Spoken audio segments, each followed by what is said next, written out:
Яковлевича виновным в совершении преступлений, предусмотренных частью 1 статьи 285, части 4 статьи 160, части 3 статьи 160, пунктом Б части 3 статьи 174 прима 1, части 3 статьи 160, части 3 статьи 160 и назначить УК Российской Федерации назначить ему наказание по части 1 статьи 285 УК РФ в виде лишения свободы сроком на 1 год, по части 4 статьи 160 Уголовного кодекса Российской Федерации в виде лишения свободы сроком на 3 года со штрафом в размере 400 тысяч рублей.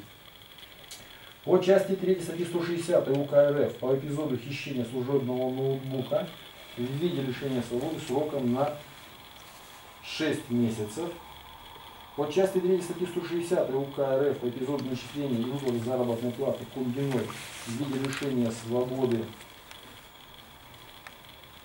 сроком на 1 год 6 месяцев. По пункту Б части 3 статьи 174 прим. 1 УК РФ в виде лишения свободы сроком на 1 год со штрафом в размере 200 тысяч рублей с лишением права занимать должности на государственной службе в органах местного самоуправления, связанных с осуществлением функций представителя власти, организационно-распорядительных и административно-хозяйственных полномочий сроком на 2 года.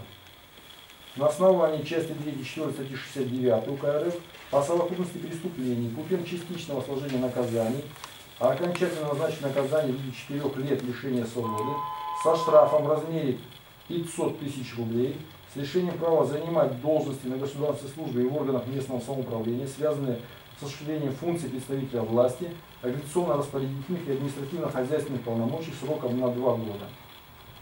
В соответствии с положением статьи 73 УК РФ назначенное наказание в виде лишения свободы считать условным с испытательным сроком на 3 года, обязав осужденного не менять постоянное место жительства без уведомления уголовно-исполнительной инспекции, куда являться на регистрацию 1 раз в месяц.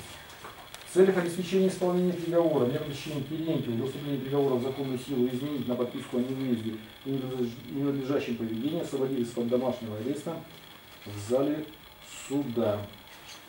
Да, Ваша честь. Понятно ли вам сроки обжалования данного приговора? Да, Ваша честь. Потерпевшему приговор понятен. Да, Ваша честь. Сроки обжалования ясны. Да.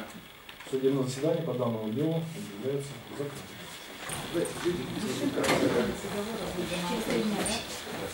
Дома подписано,